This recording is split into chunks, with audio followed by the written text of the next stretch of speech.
I'm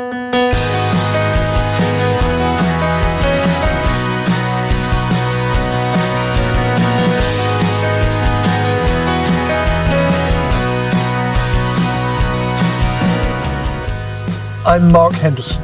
I collect folk tales from around the Peak District and I tell them to various audiences. I've received a grant from Southwest Peak to make films of folk tales from this area. Southwest Peak consists of a western sliver of Derbyshire, the hills of northeast Cheshire and the northern bit of the Staffordshire moorland. This isn't a part of the Peak District that's well known to tourists. Perhaps our films will help to change that. If you don't know the area, and even if you do, it's well worth looking at, whether you care for our stories or not.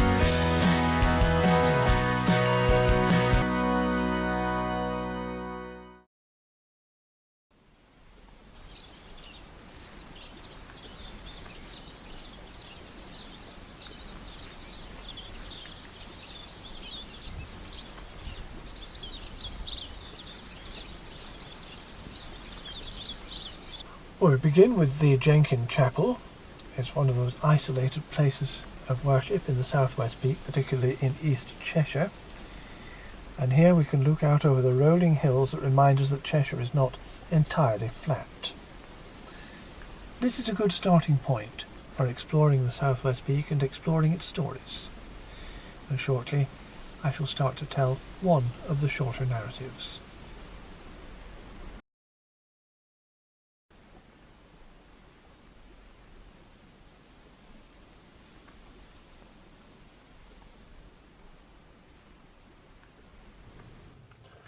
Many of our roads, including these narrow country lanes, follow ancient trade routes.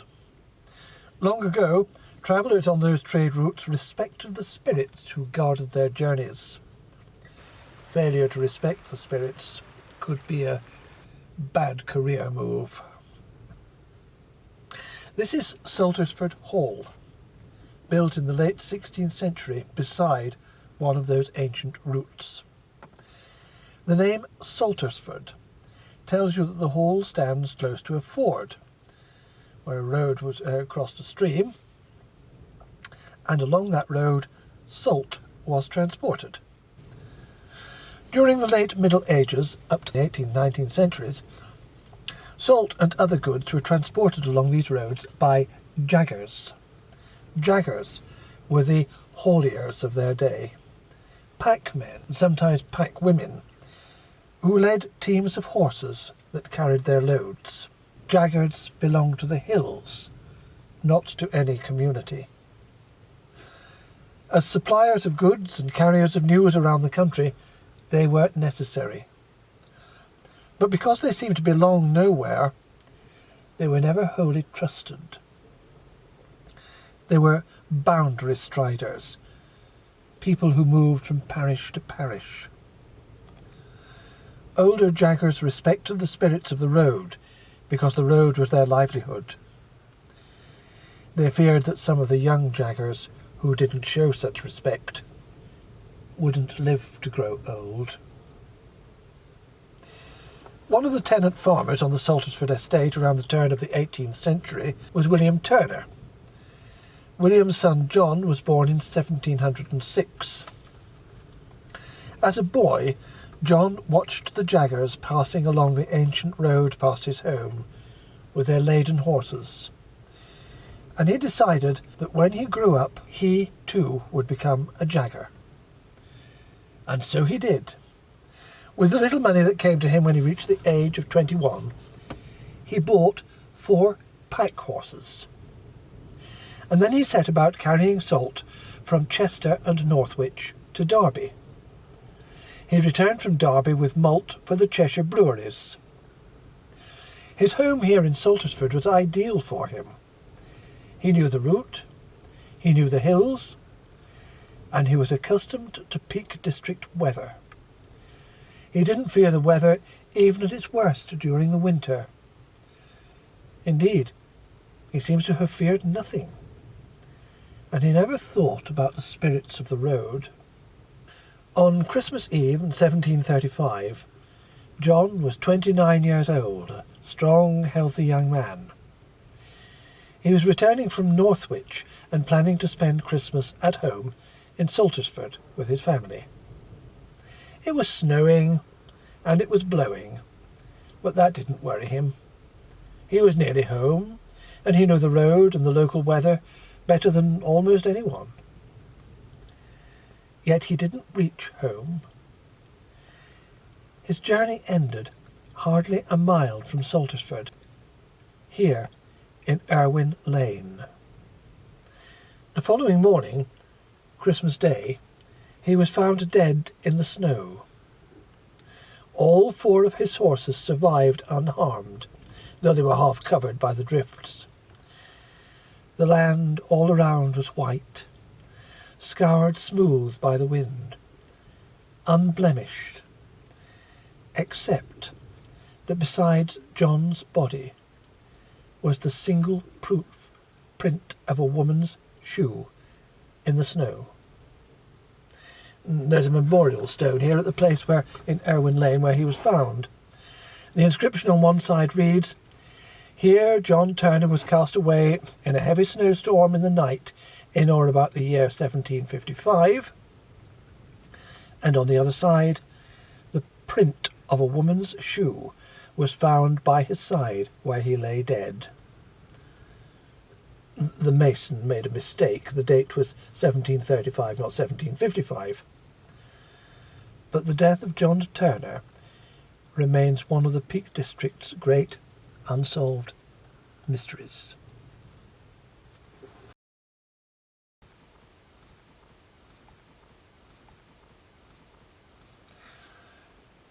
The Forest Chapel at the edge of the Macclesfield Forest is another of these isolated places of worship in the southwest peak. It's a beautiful 17th century building full of atmosphere, and every year at one Sunday in August there is the rush bearing ceremony, in which the people scatter rushes over the path leading to the church porch and over the floor of the church, and small decorations are hung inside the church itself. Many people believe that the rush-bearing ceremony is older than the church itself. Around Toot Hill, here in Macclesfield Forest, farmers leave food out for the fairies before a field is ploughed or harvested. They do the same in some parts of the Dane Valley, to the south of here. Doug Pickford and other writers say that it's probably a contraction of the name Tutatis, the Celtic god who was the Celtic equivalent of Hermes or Mercury. Other hills in England share the same name, and they're mostly associated with fairies too. Some authorities believe that fairies are indirect memories of Celtic beliefs. Now, if you're on Toot Hill or any similar place and you find yourself near a fairy ring, follow these rules. Don't damage the area.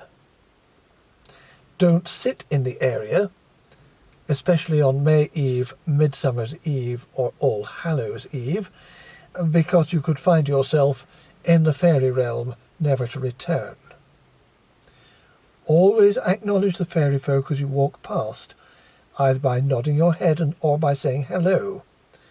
If you don't, bad luck will befall you. If you wish to see the little people, it's said that you can if you run around the fairy ring 9 times clockwise on a full moon.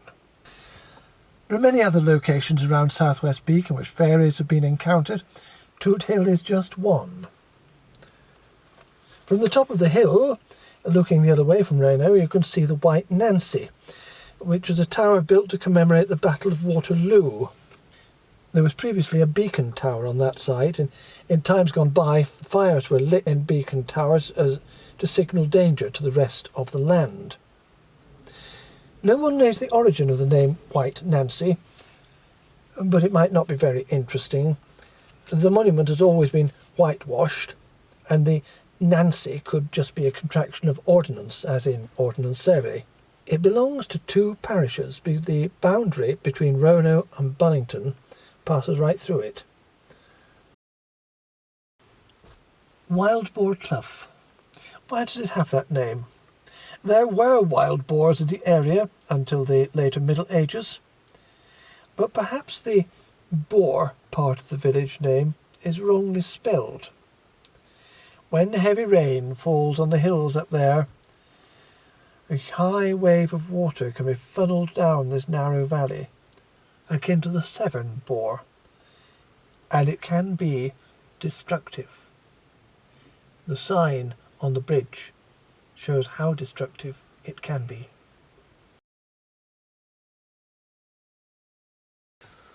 When Robert Hall of Winkle died, the cause was a mystery. Now, sudden death was always a mystery in the 17th century. Nowadays we might presume a heart attack, a sudden acute infection, a severe stroke, domestic accident, a host of alternatives. But all those possibilities were beyond the mental compass of 17th century Peak District villagers. The people of Winkle were quick to blame Mary Bagley of Wild Boar Clough for Robert's death, so she was arrested by the parish constables and taken before the assize at Chester.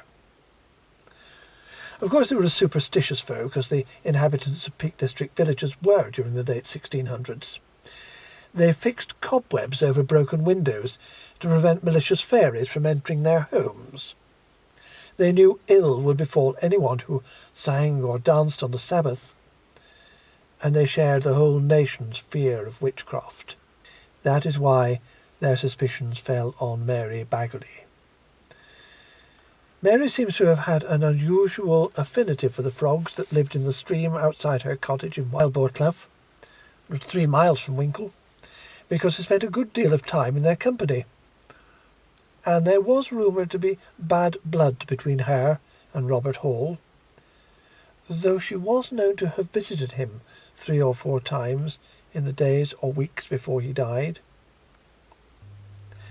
The case hinged on the little elmwood box of dried herbs that Mary admitted to having left in Robert's cottage, to help him with his joint pains. The herbalist summoned to the witness box couldn't identify them, and Mary knew them by names unfamiliar to everyone else. And beneath the herbs lay the desiccated body of a frog. It was enough to prove that Mary was a witch. She denied guilt, but the verdict was inevitable. On the 16th of October, 1675, Mary Bagley of Wild Boar Clough was convicted of killing Robert Hall of Winkle by magic, and on the following morning she was hanged. From Winkle we went onto the A54, just a short distance as far as Ulgreave, and then we turned from Ulgreave in the general direction of Gradbach. Gradbach is on the River Dane, which here marks the boundary between Cheshire and Staffordshire. Gradbach Mill, which became a youth hostel and is now a holiday home come cafe, was the scene of a tragedy many years ago when a girl was crushed to death in the water wheel. Her ghost haunted the mill and still haunts the building today. Not far away stood Gradbach Hall, of which nothing now remains. Gradbach Hall was haunted too by a white lady who was seen emerging from one room or another carrying a child's head. There is a similar story told in Upper Hume. It is probably one of these stories that has simply moved from place to place. Along the Roaches Road from Upper Hume, between Hen Cloud and the Roaches Escarpment itself, stands the Board Stone, board perhaps as in the Welsh bawd meaning table. Some people think it was a dolmen, a Neolithic tomb, possibly. But it had magical properties, as many stones in the Peak District do. If you crawled underneath the bold stone, you will be relieved of your ills, because that narrow gap through which you have to crawl would knock the devil off your back. Some people say the bold stone lies on a ley line. Some people say it is aligned through the spring equinox with the serpent stone up on Ramshaw rocks. Maybe not. But you should never underestimate the powers of ancient stones. The Winking Man on Ramshaw rocks is a little hole in the rock, the side of the face overlooking the road. Part of the face has disappeared, so it's no longer as impressive as it used to be. But the Winking Man was once a place where malicious fairies were imprisoned. I don't know if it still is.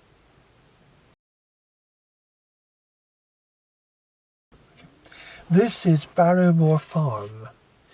The ruins of the old farm are haunted by the ghosts of 3 young girls who starved to death there many winters ago. Their parents had left them in the house while they went to Bakewell Market to buy food. But heavy snow had made the roads impassable, and it took days for them to make their way home, by which time it was too late for the children. A bleak story for a bleak landscape. Well, from Barrowmoor Farm we carried along the road to Longnor, and then we've turned from Longnor up towards Hollinsclough along this minor road, past this area called Moss Carr. Now, Moss Carr is one of those places in the Peak District where earth lights are sometimes seen. These are strange lights that appear from no obvious source, and not surprisingly they are most often seen during the night, though they can be very intense.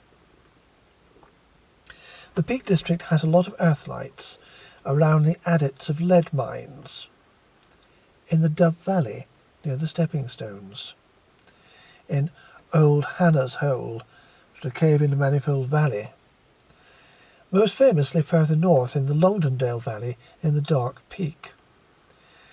There are many ideas about their possible causes, but although, not surprisingly, they've been associated with all kinds of superstitions, they are natural phenomena, just not as yet clearly understood. What is clear is that there's more than one sort of earth light. The lights that are seen in the Longdendale Valley, up in the north there in the Dark Peak, can be extremely intense and constant for a long period of time, whereas the lights that flicker across Moss Carr and other swampy places are more of the kind that were once known as will-o'-the-wisps or jack-o'-lanterns, which are traditionally confined to marshy and boggy places. It is a rather interesting observation that the number of sightings of earth lights have decreased over the years, just as the number of sightings of UFOs has increased. After we left Moss Carr, we drove into Hollinsclough, a tiny village, and then back onto the 5053, down through Longnor, on through Worslow, and now here at Oncut, which is near the southern edge of the Peak District National Park. A woman who lived near Ibstons, a village just to the south of here where Elijah Cope was born, was out haymaking late one summer, and she placed her baby in the shade at the edge of a field. When she returned, the baby had been swapped for one of the fairy folk. possibly a hob. The child grew up to be ugly and dumb, but the woman cared for it, and every year she was rewarded with a bundle of money wrapped in cloth, which was always found in a cupboard in her cottage. Sadly, the child died long before it grew to adulthood, and thereafter the gifts of money ceased. The story in Butterton purports to be a ghost story, but it isn't really. In Back Lane, we're here now, there's a house dating from around 1617 which attracted a lot of local interest because of a case of spirit rapping. This was in 1877 when Mr. Cottrell and his family lived there. The ghost banged the floors and furniture, and it prevented the residents from sleeping soundly. The spirit was believed to be that of a previous occupant known as Old Hannah, who couldn't rest because she'd hidden money in the thatch. A clergyman was summoned to exorcise the ghost, but that made no difference. The problem was only solved when the source of the disturbance was traced to a discontented maidservant who was shaking the woodwork, the structural woodwork of the house, and making the floors rattle. Mr. Cottrell was very relieved. The maid was sacked. Not far from Oncut is the village of Grindon, and in the late 16th and early 17th century, the church here, St. Luke's, was subject to the governorship of Grindon. In 1596, the chronicler Morris wrote that Grindon had a parsonage proper, the patron was Mr. Bassett, and it had a preacher. The church warden, Mr. Thornley, said Morris, was of scandalous life. At that time, the church in Oncut was really a chapel, where the curate, Rafe Salt, was, I quote, "a lewd young man, without orders and out of all good order, who weareth a feather in his cap, and is no preacher." Today's clergy in these villages are better behaved. We've left Grindon and driven through the very narrow lane through the Manifold Valley, and now we're approaching the village of Wetton. And I've stopped at this point because just up to the right of the road here is a low sloping hill called Longlow. On top of it is a Neolithic barrow, and this, like so many places with Neolithic barrows, is yet another of those places in Southwest Peak where fairies dance.